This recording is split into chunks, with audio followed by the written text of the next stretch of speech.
নতুন নতুন ভালোবাসার গল্প পেতে আমাদের চ্যানেলটি সাবস্ক্রাইব করে পাশে থাকা বেল আইকনে ক্লিক করুন। ধন্যবাদ। চোখের সামনে নিজের ভালোবাসার স্বামীর সাথে নিজের বেস্ট ফ্রেন্ডকে বউ রূপে দেখতে হবে কোনো দিন কল্পনাও করেনি মন। এই কি সেই আত্মা যার হাত ধরে পরিবারের সাথে বিচ্ছেদ করে চলে এসেছিল? এত ভালোবাসা কই গেল আদ্রাফের? শুধুমাত্র একটা বাচ্চার জন্যই কি সব? ভেবেছিল আদ্রাফকে আজ মনের জীবনের সবচেয়ে বড় সারপ্রাইজটা দিবে, কিন্তু মন নিজেই যে এখানে সারপ্রাইজড হয়ে যাবে তা কল্পনাও করেনি। পাশে নেহা কুটিল হাসি নিয়ে দাঁড়িয়ে আছে। মন বেদনা ভরা চোখে আদ্রাফের দিকে তাকালো। তা দেখে আদ্রাফ বিরক্তি মাখা কণ্ঠে বলে উঠল, আরে দরজার সামনে থেকে সরো, আমাদের ঢুকতে দাও। নতুন বউকে দরজার সামনে এভাবে দাঁড়িয়ে রাখবে নাকি? মন স্তব্ধ। সত্যি কি এটা আদ্রাফ?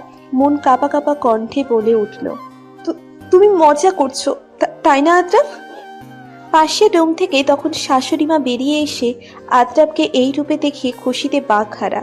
ওনার তো অনেক দিনের ইচ্ছে আজ পূরণ হলো। ছেলের দ্বিতীয় বিয়ে, আর যাকে চেয়েছে বউ রূপে তাকেই পেয়েছে। আর কি বা লাগে? এতদিন পরেই আমার পোলাটার একটা সুবুদ্ধি গজেছে। আসো মা। শাশুড়ি মা নেহাকে উদ্দেশ্য করে ঘরে ঢুকাতে ঢুকাতে বলে, আরে আশ্চর্য, এখানে মজার কি দেখছো তুমি? বিয়ে করেছি তা তো দেখছই। মন যেন কথা বলতেই ভুলে গেল, দপ করে বসে পড়ল মেঝেতে। আদ্রাফ আর নেহা দুজনেই একসাথে মনকে পেরিয়ে রুমে ঢুকে গেল, আর সেই দিকেই মন কান্না মাখার চোখে তাকিয়ে আছে। কিছুক্ষণ পরই নেহা রুম থেকে বেরিয়েই বলে উঠল, মন, তুই তো জিনিসপত্রগুলো অন্য রুমে নিয়ে যা, কারণ এখানে আমার জিনিসপত্রগুলো রাখতে হবে। এই বলেই নেহা রুমে ঢুকে গেল। মন উঠে দাঁড়ালো। নিজেকে শক্ত হতে হবে। কার জন্য কান্না করবে সে? এই মানুষটার জন্য যে তাকে মাঝপথে এসে ছেড়ে দিচ্ছে, তার জন্য? মন চোখের পানি মুছে সেই রুমের দিকে অগ্রসর হলো। এতদিন এই রুমটা তার ছিল, কিন্তু এখন আর নেই। মন রুমে গিয়েই দেখলো নেহা বিছানায় বসে আছে, আর আদ্রাফ নেই। মনে হয় ওয়াশরুমে, হয়তোবা সারাদিন অনেক ধকল গিয়েছে, তাই শাওয়ার নিতে ঢুকেছে। যেখানেই যাক না কেন ওই মানুষটা, মন আর ভাববে না এই মানুষটার কথা। মন আস্তে আস্তে নিজের রুম থেকে সবকিছু গুছিয়ে নিল। সব নিয়েই রুম থেকে বেরিয়ে যাওয়ার সময় শেষবারের মতো তাদের ভালোবাসার রুমটার চারিদিকে তাকালো। এখন থেকে এই রুম আর তার নেই, অন্য আর একজনের। আদ্রাফের সাথে এই রুমে তার কত স্মৃতি। এই তো এই জায়গায় আদ্রাফ প্রতিদিন রাতে সেই তার খোপায় বেলি ফুল গেঁথে দিত। মানুষ কিছুদিনের মধ্যে এভাবে কেমনই বদলে যেতে পারে? ভাবতেই চোখ দিয়ে পানি গড়িয়ে পড়ল মনের। আর তাকাবে না সে এই রুমের দিকে। যতই তাকাবে ততই কষ্ট পাবে মন। তাই জিনিসপত্র নিয়ে বেরিয়ে রুমটা থেকে গেস্ট রুমে চলে গেল মন। গেস্ট রুমে গিয়েই দরজা বন্ধ করে মেঝেতে বসে পড়ল মন। আদ্রাফ তো মনের অবস্থা জানতো, তারপরেও মনের সাথে এমন কিভাবে করতে পারলো? আর নেহাও বা কেমন? ও কি জানতো না মন এই আদ্রাফের জন্য পরিবারের সাথে বিচ্ছেদ করে চলে এসেছিল? আর জানলেও বা কি, ও তো বান্ধবী, ভাবতোই না। আর ও তখন থেকেই আদ্রাফকে পছন্দ করত।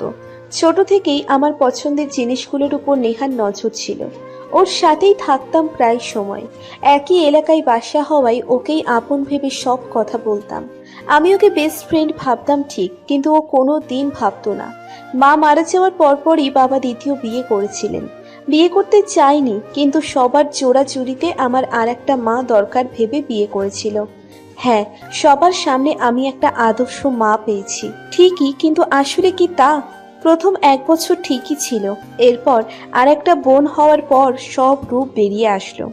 কিন্তু দিন যতই যায় বাবাও ওই পক্ষেই হয়ে গেল। আমার পড়াশোনাও ঠিকঠাক ভাবে করতে দিত না। সারাদিন রান্না বান্না সব কাজ আমাকেই করতে হতো। তার উপর সৎমার অত্যাচার তো আছেই। কোনো কাজ ঠিকঠাক মতো না হলেই মারধর করত। এর উপর বোনটার করা নজরদারি তো আমার উপর ছিলই। আমার সব পছন্দের জিনিস ওর নজর সবসময় থাকতো। একটা কাপড় পছন্দের থাকলে সেটাও সৎমা আর বোন একসাথে এসে নিয়ে যেত। দিতে না চাইলে মারধর করত। বাবাকেও উল্টো পাল্টা বোঝাতো। সবাই ওর কথাই শুনতো। বাবাও আমার কথা বুঝতে চাইতো না। ছোটবেলা থেকেই নেহার সাথে বন্ধুত্ব আমার। ও আমার সম্পর্কে সবকিছুই জানতো। ঠিক সেই সময় আদ্রাফ নামক পুরুষের আগমন আমার জীবনে। সে আমাদের কলেজের সিনিয়র ব্যাচের ছিল।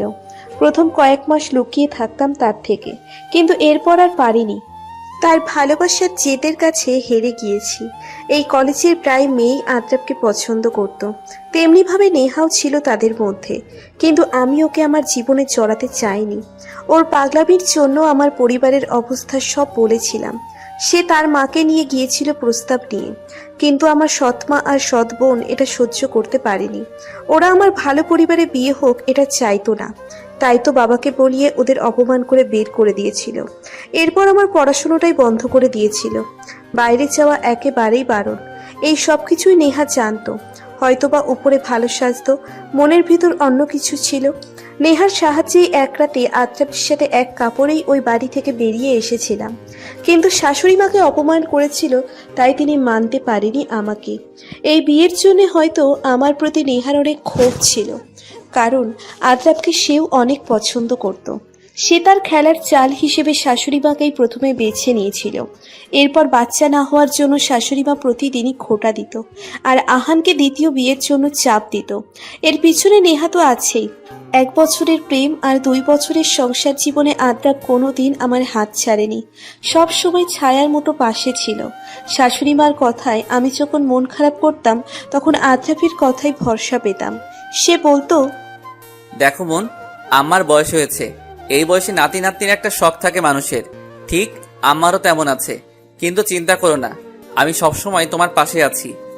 বাচ্চা আল্লাহ যখন চাইবে তখনই দিবেন, কিন্তু ওনারা মুরব্বী মানুষ, এটা বোঝালেও বুঝতে চাইবে না। এই দেখো, এই হাতটা ধরেছি ছাড়ার জন্য নয়, আজীবন একসাথে থাকবো আমরা। তখনকার কথাটা আজ কোথায় গেল আদ্রাফের? অন্তত আজকের দিনটা হলেও অপেক্ষা করতে পারল না সে।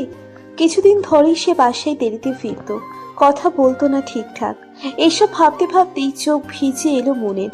আদ্রাব ওয়াশরুম থেকে বেরিয়ে রুমের দিকে তাকাতেই কি যেন ফাঁকা ফাঁকা মনে হলো।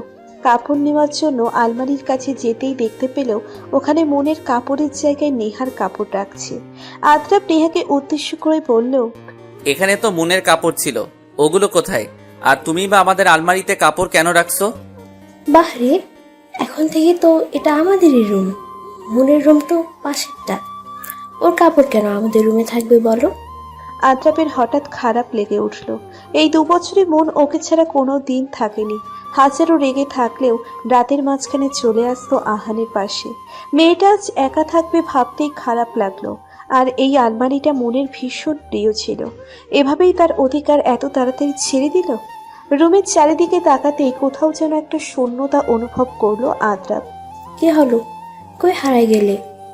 আমি খাবারের ব্যবস্থা করতে বলি, আসতেছি মনকে, কেমন? নেহার কথাই আদ্রাবের খেয়াল আসলো।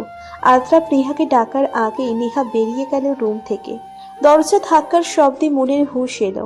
সে তাড়াতাড়ি চোখ মুছে উঠে দরজা খুলে দেখলো নেহা দাঁড়িয়ে আছে হাসি হাসি মুখ করে। বোঝাই যাচ্ছে অনেক খুশি সে আজ। হবেই না বা কেন, সে তো আজ আমার সবচেয়ে পছন্দের জিনিসটা নিতে পারলো। মন, আমাদের জন্য খাবার রেডি করিসনি? একটু রেডি করতেই ভালো হতো। জানিসই তো আজকে অনেক ধকল গেছে আমাদের দুজনের। একটু তাড়াতাড়ি কিছু ব্যবস্থা করতো। তুই রুমে যা, আদ্রাবের কিছু লাগতে পারে, আমি খাবারের ব্যবস্থা করছি। নেহা, তুই তো সব জানতি আমার ব্যাপারে, তবু কেন এমন করলি? মন শোন, আদ্রাফ তোকে নয় আমাকে ভালোবাসে। ওই সময়টা মোহ ছিল, ও এখন সেটা বুঝতে পেরে আমার কাছে ফিরে এসেছে। দূর পাগলি, কিসের প্লিজ কষ্ট? আর অশান্তি এত করিস না। সুন্দর একটা পরিবার আছে, সত্যি তাহলে ভালোবেসে কিসের থাকলে কষ্ট? আমাদের দুজনকে ছেড়ে বাচ্চারা দে। খেয়েছে? নেহা চলে গেল আবার তার রুমে, আর আমি রান্নাঘরে চললাম। আজকের রাতটাই তো আছি এখানে। যাওয়ার আগে আদ্রাবের খুশির দিনে ওর পছন্দের খাবারটাই না হয় রান্না করি। আদ্রাব গরম গরম খিচুড়ির সাথে ভুনা ইলিশ মাছ পছন্দ করে। এই অল্প সময়ে এটাই করা যায়। মন ফ্রিজ থেকে ইলিশ মাছ বের করে রান্না করার কাজে লেগে গেল। যতই হোক, আজ মনের নিজেরও সবচেয়ে খুশির দিন। রান্না শেষ করেই সব টেবিলে সাজিয়ে মন নেহাকে ডাক দিল আদ্রাবকে নিয়ে আসার জন্য। ওরা আসার আগেই মন গেস্ট রুমে গিয়ে দরজা আটকে দিল। তার আজ খাওয়ার মুড নেই। আদ্রাব টেবিলে বসতেই দেখতে পেল তার পছন্দেরই খাবার সব। টেবিলে তার মা আর নেহা পাশে বসলো। কোথাও যেন প্রতি মুহূর্তে মুহূর্তে শূন্যতা অনুভব করছে আদ্রাব। এই 2 বছরের প্রতিটা দিনই মেয়েটা খাওয়ার সময় তার পাশে দাঁড়িয়ে থাকতো, এটা ওটা নিয়ে দিত। আজ কি ওর দায়িত্ব শেষ? আদ্রাপ নিজেই তো মনের থেকে সেই অধিকারটা নিয়ে নিয়েছে। ভাবতেই এক দীর্ঘশ্বাস বেরিয়ে এলো। আর অন্যদিকে মন রুমে আলমারি খুলে প্রেগনেন্সি রিপোর্টটা বের করলো। আজ সবচেয়ে খুশির দিন হওয়ার ছিল, অথচ কি নিয়তি! আজ রাতেই সে অনেক দূরে চলে যাবে এই বাড়ি ছেড়ে, যেখানে আদ্রাপ নামক কোনো ছায়াও পড়বে না। দরজা ধাক্কানো শুনে মন দরজা খুলেই দেখতে পেল আদ্রাপ হাতের প্লেট নিয়ে দাঁড়িয়ে আছে। আদ্রাপকে দেখেই মন মুখ ঘুরিয়ে নিল। রাগ করেছো? রাতে খাবে না? তুমি জানো না না খেলে শরীর খারাপ করবে। নাও, খেয়ে নাও। এখন আমার কথা আর আপনার ভাবতে হবে না। অন্য কাউকে আমার সেই জায়গাটা দিয়ে ফেলেছেন, চলে যান আপনি। মন কান্না আটকিয়ে বলে উঠল। আদ্রাপ কিছু না বলেই হাত ধুয়ে এসে মনকে ধরে বিছানার উপর বসিয়ে দিল। খাবারের প্লেটটা হাতে নিয়েই মনের মুখের সামনে লোকমা ধরল। মন খাচ্ছে না দেখে ধমকে বলে উঠল। তুমি জানো আমার রাগ উঠে নিজেকে আয়ত্তে রাখতে পারি না। খাবে না কি কিছু একটা করব আমি? আদ্রাপের রাগ সম্পর্কে মন আগে থেকেই অবগত, তাই চুপচাপ খেয়ে নিল। খাওয়ার সাথে সাথেই মন ওয়াশরুমে গিয়ে দৌড় দিল। মনের দৌড়ে যাওয়া দেখেই আদ্রাপ তাড়াতাড়ি উঠে দাঁড়ালো। আদ্রাপের হঠাৎ খারাপ লেগে উঠল। মেয়েটা কি অসুস্থ? না, ওর তো এরকম প্রায় হয়। হয়তোবা এমনি জোর করে খাওয়ার জন্য হয়েছে। বমি করে এসেই মন শুয়ে পড়ল। আদ্রাপ সব পরিষ্কার করে এসে মনের পাশে বসলো। মন তা দেখে অন্য পাশে মুখ ঘুরিয়ে রাখলো। তা দেখেই আদ্রাপ মুচকি হেসে বলল, আমার দিকে তাকাতেও এখন ঘৃণা করে, তাই না? আপনি আপনার ডিভোর্স লেটার ঠিক সময় পেয়ে যাবেন। আমি বুঝেছি আপনি আপনার কথা রাখার জন্য আমাকে ডিভোর্স দেননি, কারণ আমার এই বাড়ি ছাড়া যাওয়ার আর কোনো জায়গা নেই। আপনি একদিন বলেছিলেন সারা জীবন আমার পাশে থাকবেন, এই হাত ধরেছিলেন। কিন্তু আপনি আপনার এই সব কথা যখন রাখতে ব্যর্থ হয়েছেন, তাই ডিভোর্সের জন্য কেন আর আটকে থাকবেন বলুন? তুমি চাইলে নেহার সাথে মিলেমিশে একসাথে থাকতে পারো, ডিভোর্স না দিয়েই। মন তাচ্ছিল্য ভরা হাসি দিয়ে বলে উঠল, হ্যাঁ আমি চাইলে। কেন, আপনি কি এখন আর আমাকে চান না? আদ্রা বিরক্ত মাখা কণ্ঠে বলে উঠল, উফ মন, তুমি সবসময় একটু বেশি করে ফেলো। আজকে আপনার বিয়ের প্রথম রাত, পাশের রুমে আপনার দ্বিতীয় স্ত্রী আপনার অপেক্ষায় আছে, যান। মন বেদনা ভরা চোখে বলল। আদ্রা মনের কথা শুনেই মাথা নিচু করে বেরিয়ে আসতে নিলেই দরজার সামনে পিছন থেকে মনের কথাই দাঁড়িয়ে গেল। অভিনন্দন জানানো হয়নি আপনাদের, অভিনন্দন দুজনের জন্য। দোয়া করি সারা জীবন যেন একসাথেই বাঁচতে পারেন। কথা দিয়ে কথা রাখিয়েন, আশা করি সুখে থাকবেন। শুভ কামনা রইল। এই বলেই মন আদ্রাপের মুখোমুখি এসেই দরজা বন্ধ করে দিল। আদ্রাপ কিছুক্ষণ মনের দরজার সামনে দাঁড়িয়ে থেকে তারপর নিজের রুমে চলে গেল। তার হঠাৎ করে ভীষণ খারাপ লেগে উঠল। মনে হচ্ছে যেন কিছু একটা হারিয়ে ফেলতে চলেছে সে। মনের জন্য ভীষণ খারাপ লাগছে তার। মেয়েটা বিয়ের পর একটা রাতও আদ্রাপকে ছেড়ে থাকেনি, আজ কিভাবে পারবে? হয়তোবা সারা রাত কান্না করবে, কিন্তু আদ্রাপেরই বা এই ছাড়া আর কোনো উপায় নেই। তার ফাঁকা ফাঁকা লাগছে ভীষণ। মন দরজা বন্ধ করে এসেই মেঝেতে বসে পড়ল। চিৎকার করে কাঁদতে ইচ্ছে করছে তার। আদ্রাপ কিভাবে পারল এই কাজটা করতে? তারই পাশের রুমে হয়তোবা আদ্রাপ এখন অন্য নারীতে নিজের সুখ খুঁজে নিচ্ছে। অন্য নারীতে, এটা ভাবতেই সব কান্নারা যেন গলায় এসে আটকে গেল। মন কিভাবে থাকবে আদ্রাপকে ছাড়া? এই দিনটা দেখবে কোনোদিন কল্পনাও করেনি মন। আর নেহা কিভাবে পারলো এভাবে বোনের সমান বান্ধবীটার সাজানো গোছানো সংসারটা এক মুহূর্তের মধ্যে শেষ করে দিতে? এসব ভাবতে ভাবতেই মনের চোখ গড়িয়ে দুফোঁটা পানি গড়িয়ে পড়ল। মন চোখ মুছে উঠে দাঁড়ালো। সে আর কাঁদবে না, কাঁদবে না বলে তবুও কান্না চলে আসে। মন উঠেই আলমারি খুলল। তার এখনো অনেক পথ চলার বাকি আছে। মন নিজের পেটের উপর হাত রেখেই বিড়বিড় করে বলে উঠল, তুই চিন্তা করিস না সোনা, তোকে এসবের ছায়াও পড়তে দিব না। অনেক দূর এগিয়ে নিয়ে যাবে তোর এই মা। মায়ের উপর ভরসা রাখ সোনা। বাচ্চার কথা ভাবতেই আবারও চোখ দিয়ে পানি গড়িয়ে পড়তে লাগলো। মন আলমারি থেকে আদ্রাপ আর তাদের বিয়ের বাধাই করা ছবিটা হাতে নিল। হাজার হলেও 3 বছরের ভালোবাসা তাদের। কেমনে ভুলবে এত সুখের সময়গুলো মন? ওই রুম থেকে জিনিস আনার ফাঁকে এটাও নিয়ে এসেছিল মন, এটাও সাথে করে নিয়ে যাবে সে। প্রেগনেন্সি রিপোর্টটা রুমের টেবিলের উপর রেখে দিল। এটা আদ্রাপের দেখা উচিত। সবকিছু গুছিয়ে নিয়েই শেষবারের মতো বাড়িটা দেখে নিল মন। হয়তোবা পাশের রুমেই আদ্রাপ মনের এই বাড়ির প্রথম দিনের মতো অন্য নারীর সাথে ভালোবাসাময় কথোপকথন করছে। আচ্ছা, কাল সকালে যখন আদ্রাপ উঠেই মনকে এই বাড়ি আর দেখবে না, তখন কি তার খারাপ লাগবে নাকি খুশি হবে? আর নেহা আর শাশুড়ি মাও কেমন করবে? হয়তো অনেক খুশি হবে, বলবে যাক আপদ নিজে থেকেই বিদেয় হলো। মন তার কাপড় আর তাদের বিয়ের ছবিটা বুকে জড়িয়ে নিয়ে বেরিয়ে গেল ওই বাড়ি থেকেই। মাত্রই ভোর ফুটতে শুরু করেছে। রাস্তায় এসেই শেষবারের মতো বাড়িটাকে দেখে নিল সে। মনে পড়ে গেল এই বাড়িতে প্রথম দিনগুলো, কতই না সুখের ছিল সেই দিনগুলো। সময়ের ব্যবধানে সব হারিয়ে গেল। মন বাড়িটার দিকেই তাকিয়ে পিটপিট করে বলে উঠল, ক্ষমা করে দিলাম তোমাকে আদ্রাপ, ক্ষমা করে দিলাম আম্মা, নেহাকেও। আসলে এইসব পরিস্থিতির চাপে হয়েছে। তোমাকে তো আমি কোনোদিনও ভুল বুঝতে পারবো না, কারণ তুমিই যে আমার একমাত্র প্রথম আর শেষ ভালোবাসা। মন থেকেই দোয়া করি, ভালো থেকো আদ্রাপ। আল্লাহর কাছে প্রার্থনা এই জীবনে তোমার সাথে যেন আমার আর দেখা না হয়। নিজের খেয়াল রেখো আদ্রাফ। কান্না চোখে এসব বলেই মেইন রাস্তার দিকে অগ্রসর হলো মন। একদম সকালেই একটা বাস যায় এদিকে, এটাও আদ্রাফের কাছ থেকেই জানা। মন তাড়াতাড়ি স্টেশনে গিয়ে দেখলো বাসটা আছে, ছাড়বে কিছু সময়ের মধ্যেই। মন উঠেই বসে পড়লো ওই গাড়িতে। এই প্রথম আদ্রাফকে ছাড়া একা কোথাও পাড়ি দিচ্ছে। এখন তার একমাত্র আশ্রয়স্থল হচ্ছে ঢাকার অদূরেই একটা আশ্রম। এটা মনের নিজেই খোলা। যখন কোনো বাচ্চা হচ্ছে না, তখন মন অসহায় বাচ্চাদের জন্য এইটা বানিয়েছে। 1.5 বছরেই একটু একটু করে।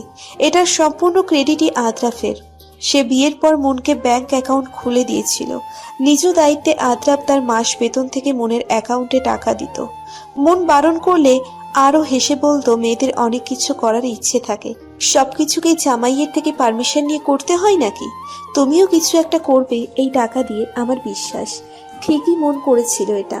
ভেবেছিল বিয়ের 2 বছর বিবাহ বার্ষিকীর পর আদ্রাপকে এখানে এনে সারপ্রাইজ দিবে। আর এতগুলো বাচ্চা যখন আদ্রাপ মনকে মা বাবা বলে ডাকবে, তখন তাদের আর কোনো কিছুই অপূর্ণ অপূর্ণ মনে হবে না। এটা ঠিকই করেছিল, কিন্তু আদ্রাপকে আর সারপ্রাইজ দেওয়া হলো না। এখন থেকে এই আশ্রমে মনের বাড়ি। মন এসব ভাবতে ভাবতেই চলন্ত বাসের জানালা দিয়ে বাইরে তাকিয়েই তার প্রিয় জায়গাটা শেষবারের মতো দেখে নিল। সকালে উঠেই আদ্রাপের স্বভাব অনুযায়ী তার ডান পাশে তাকালো। তাকিয়েই দেখলো জায়গাটা খালি। প্রতিদিনই এই জায়গায় মনের বুকটা দেখা তার অভ্যেসে পরিণত হয়েছিল। তার হঠাৎ করেই বুকটা চিনচিন করে উঠল। ফাঁকা ফাঁকা লাগছিল রুমটা। নেহা এসেই আদ্রাফের সামনে হাঁপাতে লাগলো। আদ্রাফকে মন নেই বলতেই আদ্রাফ তাড়াতাড়ি করে উঠে সেই রুমে গেল। রুমে গিয়েই টেবিলের উপর চোখ পড়তেই থমকে গেল। আদ্রাফ রিপোর্টটা নিয়েই মেঝেতে ধপ করে বসে পড়ল। খুব বড় কিছু হারিয়ে ফেলছে মনে হচ্ছে আদ্রাফের। মন এভাবেই তাকে ছেড়ে চলে যাবে ভাবেনি আদ্রাফ। আদ্রাফ সেই রুমটাতে ঢুকেই স্তব্ধ হয়ে গেল। টেবিলের উপরে বোনের প্রেগনেন্সি রিপোর্টটা ঝলমল করে উঠল। ওইটা হাতে নিয়েই মেঝেতে ধপ করে বসে পড়ল। হঠাৎ করে বুকটা মোচড় দিয়ে উঠল। সব কিছুই যেন ফাঁকা ফাঁকা লাগছে। মন এভাবে আদ্রাফকে ফেলে চলে যাবে তা কোনোদিন কল্পনাও করেনি। অবশ্য এটাই তো চেয়েছিল আদ্রাফ, যাতে মন তাকে ঘৃণা করে ফেলে চলে যায়। তবুও কি যেন নাই নাই মনে হচ্ছে। মেয়েটা কই গেল? এই জীবনে মেয়েটার তো আপনজন কেউই নেই। মনের সাথে সাথে তার অস্তিত্বকেও হারিয়ে ফেললো আদ্রাফ। এই সময় মেয়েদের পাশে তার সব আপনজন থাকে, কিন্তু কি দুর্ভাগ্য মনের, মেয়েটার পাশে কেউ নেই, আরো একা হয়ে পড়েছে।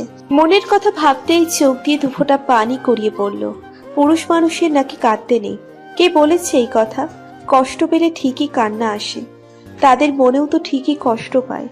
আজ তার অস্তিত্বকে সে হারিয়ে ফেললো, কিন্তু এইটা ছাড়াও যে আর কোনো উপায় ছিল না আদ্রাফের। সে তো চায়নি মনকে হারাতে। নিয়তি যে বড়ই নিষ্ঠুর। আদ্রাফ রিপোর্ট নিয়েই রুমে গিয়ে দরজা বন্ধ করে দিল। আর ওর যাওয়ার পানে নেহা এক দৃষ্টিতে তাকিয়ে থাকলো। নিয়তি এমন কেন? মনের আশ্রমে পৌঁছতে পৌঁছতে প্রায় দুপুর ঘনিয়ে এলো। এই জায়গাটা শহর থেকে একটু দূরেই, একটু নীরবই বলা যায়। মন আশ্রমের গেট দিয়ে ঢুকতেই প্রায় 20 থেকে 25টা বাচ্চা মনের দিকে এগিয়ে এলো। বাচ্চাগুলো মনমা বলে হাঁক ছেড়ে দৌড়ে জড়িয়ে ধরল মনকে। মনকে একে একে সব বাচ্চা নালিশ দিতে লাগলো। মনের উর্দুমানকে কাকে মেরেছে, কে কাকে খেলায় নিয়নি, সব কথা নিয়ে বাচ্চাগুলো মনকে ঘিরে ধরলো। বাচ্চাগুলো এমনই করে মন আসলে, একদিনেই সব নালিশ দিয়ে ফেলবে। আর মনও শান্তি মাথায় তা বোঝায় ওদের। ওরা যে মনকে আর একটা মা হিসেবে মানে। মেহু আশ্রমের বাইরে গেটের দ্বারে মনকে দেখেই বাচ্চাগুলোকে খাওয়াতে পাঠিয়ে দিল। লিয়া মনের কাছে ব্যাগ থেকে বলে উঠল, আরে আপু যে, এই অসময়ে তো আপনি আসেন না আপু। আজকে থাকবেন এখানে? ব্যাগ নিয়ে আসছেন যে আপু। হ্যাঁ, আজ থেকে এটাই আমার একমাত্র আশ্রয়স্থল মেহু। মন অদূরেই তাকিয়ে মলিন হেসে বলে উঠল। লিয়া কিছু বুঝতে না পেরে মনের দিকে জিজ্ঞাসু দৃষ্টিতে তাকিয়ে রইল। মন তার চাহনি দেখে বলে উঠল, পরে বলবো সব, এখন আমার কি এখানেই দাঁড়িয়ে রাখবে লিয়া? লিয়া তা শুনেই লজ্জায় কুঁকড়ে গেল। তাড়াতাড়ি মনের কাছ থেকে ব্যাগ নিয়ে বলে উঠল, আসেন আপু। লিয়া মেয়েটার কেউ নেই। ভার্সিটিতে পড়াকালীন মেয়েটার সাথে পরিচয় মনের। বাবা মা কেউই নেই। ছোট থেকেই আশ্রমে বড় হয়েছিল। এরপর 2-3টে টিউশনি করে একটা হোস্টেলে থাকতো। মন যখন অনার্স ফাইনাল দেবে তখন লিয়া মাত্র অনার্স ফার্স্ট ইয়ারে অ্যাডমিট হয়েছিল। একই কলেজের হওয়ায় সুবাদে আদ্রাপও চিনত লিয়াকে মনের জন্য। আদ্রাপকেও ভীষণ সম্মান করত লিয়া, ভাইয়ের মতো করে। আর আদ্রা বোনের মতো লিয়াকে স্নেহ করত। তাদের সম্পর্কটাও ভাই বোনের মতো অনেক সুন্দর ছিল। তখন থেকেই একটু আধটু কথা বলতে বলতে তাদের মধ্যে বোনের মতো একটা সম্পর্ক এসে গিয়েছিল। ভীষণ ভালো মনের মেয়েটা। এরপর মনের বিয়ে হয়ে যাওয়ার পরও লিয়ার সাথে যোগাযোগ ছিল, কিন্তু আদ্রাপের ব্যস্ততার কারণে ওর সাথে আর হয়নি। মন যখন আশ্রম খুলল তখন লিয়াকে বলল এই ব্যাপারে। লিয়াও রাজি হয়ে গেল। এরপর আশ্রমে দেখাশোনা সব লিয়াই করত। সেও পড়ালেখার ফাঁকে একটা পার্ট টাইম চাকরি করত। ওখান থেকে কিছু টাকা আশ্রমের বাচ্চাদের জন্য খরচ করত, আর বাকি টাকাগুলো মনই দিত প্রতি মাসে মাসে। মনকে লিয়ার ছোট্ট রুমটাতে নিয়ে গিয়ে বসিয়ে বলল ফ্রেশ হয়ে নিতে। সে খাবার আনছে। মন গিয়ে বিছানার উপর বসলো। ভাবতেই এক অন্যরকম লাগছে মনের। আদ্রাপকে আর দেখা হবে না। প্রতিদিন আদ্রাপ অফিস থেকে এসে মনের খোপায় বেলি গুজে দিবে না। আদ্রাপের কাছে আর কোনো কিছুর আবদার করতে পারবে না। আজকের পর প্রতিটা রাতই আদ্রাপকে ছাড়া থাকতে হবে। আজকের পর আর কেউ তার অভিমান ভাঙাতে আসবে না। সে কি আদ্রাপকে কোনোদিন ভুলতে পারবে? তার এখনো মনে হচ্ছে আদ্রাপ তাকে ভালোবাসে, না হলে কাল রাতে খাবার আনতো না। মন একটা মলিন হাসি দিয়ে আপন মনে বিড়বিড় করে উঠল, হয়তো এতদিনের মায়া ভুলতে পারেনি। কি হবে তার বাবুর? সে কি তার বাবুকে বাঁচাতে পারবে এই সব কিছু থেকে? এসব ভাবতে ভাবতেই সব কান্নাটা যেন গলায় এসে আটকে গেল। মাথাটা ভার হয়ে আসছে, গা গুলিয়ে উঠল। সে মুখ চেপে ধরেই ওয়াশরুমের দিকে ছুট লাগালো। লিয়া খাবার নিয়ে এসেই দেখতে পেল মন ওয়াশরুমের দরজা হেলান দিয়ে বসে আছে, আর চোখ দিয়ে পানি পড়ছে। মুখটা কেমন জানি ফোলা ফোলা লাগছে। লিয়া দৌড়ে এসেই মনের কাছে বসে পড়ল। আপু কি হলো আপনার? মন লিয়ার দিকে তাকিয়েই লিয়াকে জড়িয়ে ধরে ডুকরে কেঁদে উঠল। আমার নিয়তিটা এমন নিষ্ঠুর কেন হলো বোন? সব শুনে লিয়া স্তব্ধ হয়ে গেল। সে ভাবেনি আদ্রাপ এমন। আদ্রাপ কেন এমন করলো মোনাপুর সাথে? তার নিজেরও এখন ভীষণ খারাপ লাগছে মনের জন্য। সেই দিনটা বাচ্চাদের সাথে হাসি খুশি ভাবে কেটে গেল মনের। রাতে মন শোয়ার বিছানা গোছাতেই দেখল লিয়া মাথা নিচু করে হাত কচলে ওর সামনে এসে দাঁড়ালো। কি লিয়া, শুবে না? আসো। আসলে আপু, লিয়া নিচের দিকে তাকিয়েই হাত কচলাতে লাগলো। মন লিয়ার সামনে এসে মুচকি হেসে বলল, হ্যাঁ বলো, কিছু কি বলতে চাও? আপু আশ্রমের বাচ্চাদের খাবার প্রায় শেষের পথে। আমি আপনাকে কল করতে চেয়েছিলাম, কিন্তু দেখি আপনি চলে এসেছেন। আর কয়েকদিন হবে খাবারগুলো মাত্র। আপনিও এই অবস্থায়, খারাপ লাগছে ভীষণ। লিয়া মাথা নিচু করেই বলে উঠল, আরে টেনশন করিও না, আপু আছি না। তুমি শুধু এদিকের দেখাশোনা ভালো করে করবে। আমি কালই চাকরির খোঁজে বের হব। সার্টিফিকেট নিয়ে আসছি আমি। মন মুচকি হেসে বলল, কিন্তু আপু, আপনি এই অবস্থায় চাকরি? আরে সমস্যা নেই, দেখি কি হয়। তুমি শোও এখন। বাচ্চারা শুয়ে পড়েছে? জি আপু। দুজনেই শোয়ার পরেই মন ওই পাশে ফিরেই কেঁদে উঠল। তার নিয়তিটা এমন হবে ভাবেওনি। যতই লিয়ার সামনে মেয়েটার টেনশন কমানোর জন্য শক্ত থাকুক না কেন, ভিতরে ভিতরে সে যে গুড়িয়ে যাচ্ছে একদম। কই খুঁজবে সে চাকরি? আর এখনই বা কোনো মতে চলে গেলেও 5-6 মাসের সময় কি করবে সে? ঘুম যেন ধরাই দিচ্ছে না এসব ভাবতে ভাবতে। কি করবে সে? কেমন করে এই আশ্রমটা চালিয়ে নিবে মন? চোখ বন্ধ করতেই 2 ফোঁটা পানি গড়িয়ে পড়ল মনের। আদ্রাপ সেই সকালে রুমে ঢুকে দরজা বন্ধ করেছিল, আর খোলেনি। রাতেও আর খেতে বের হয়নি। আজকের রাতটা সবচেয়ে বেশি ফাঁকা ফাঁকা লাগছে। রুমের চারিদিকেই শুধু মনের স্মৃতি। এক পলকের জন্য যদি মেয়েটাকে দেখতে পারত। এই 2 বছরেই প্রথম তার বুকের কোথাও শূন্যতা মনে হচ্ছে আদ্রাফের। এসব ভাবতে ভাবতেই হঠাৎ মাথা ধরে শুয়ে পড়ল আদ্রাফ। আবারও ব্যথাটা বেড়েছে। আদ্রাফ উঠেই পাশে টেবিল থেকে ওষুধের বাক্সটা নিয়ে ওষুধ খেয়ে শুয়ে পড়ল। কাল সকালেই নেহাকে নিয়ে মনের চেনা জানা সব বান্ধবীদের কাছ থেকে খোঁজ নেবে, অন্তত দূর থেকে হলেও দেখে আসবে। কেটে গেল 3-3টে মাস। সময় কারোর জন্য থেমে থাকে না। সে নিজের মতোই বহমান। মন তার জীবনকে গুছিয়ে নিয়েছিল ঠিকই, কিন্তু আস্তে আস্তে তার চলাফেরার কষ্ট হয়। অন্যদের মতো স্বাভাবিকভাবে চলতে পারে না মন। হাঁটতে ফিরতে ভীষণ কষ্ট হয়। সেই দিনের পরদিনই মন চাকরির খোঁজে বেরিয়েছিল। পথে মধ্যে ওকে একা পেয়ে অনেকেই কুপ্রস্তাব দিয়েছিল ঠিকই, কিন্তু মন এসবকে পাত্তা না দিয়ে এগিয়ে চলেছিল। সে জানতো সমাজে এভাবে থাকতে হলে লড়াই করেই এগিয়ে যেতে হবে। অনেক খোঁজার পর এক অফিসে চাকরি পেয়েছিল। ওইখানের বস বাবার মতো করেই মনকে শ্রদ্ধা করত। এটা দিয়ে সে নির্বিঘ্নে চলে যাচ্ছিল। কিন্তু দিন যতই যায় তার শরীরের অবস্থা ততই খারাপ হতে থাকে। ডাক্তার বলেছিল এই সময়ে একজন মায়ের ঠিকমতো খাবারের প্রয়োজন, ফল ফ্রুট ভালো মতো খেতে হবে, রেস্টের প্রয়োজন, কেয়ারের প্রয়োজন। মনের শরীরের এসব কিছুরই ঠিক নেই। তার উপর এই অবস্থায় অফিস জার্নি সব মিলিয়ে অনেক কষ্ট হয় মনের। বাচ্চার কন্ডিশনও বেশি ভালো না। এই অবস্থায় রাস্তাঘাটে চলার জন্য বাইরের মানুষের কানাঘুষা তো আছেই, কিন্তু এর ভিতরেও মনের এসব করতেই হবে, কারণ ওর উপর পুরো একটা আশ্রমের নিষ্পাপ বাচ্চাগুলো নির্ভরশীল। মন চলে যাওয়ার পরদিনই আদ্রাব অসুস্থ হয়ে পড়েছিল। এর মধ্যেও সে নেহাকে সাথে করে মনের সব চেনা জানা জায়গায় গিয়েছিল, কিন্তু কারো কাছ থেকেই মনের খোঁজ পায়নি আদ্রাব। এরপর এসেই আদ্রাব আরো বেশি অসুস্থ হয়ে পড়েছিল। রুমে ঢুকতেই শুধু মনের স্মৃতি তাকে ঘিরে ধরত।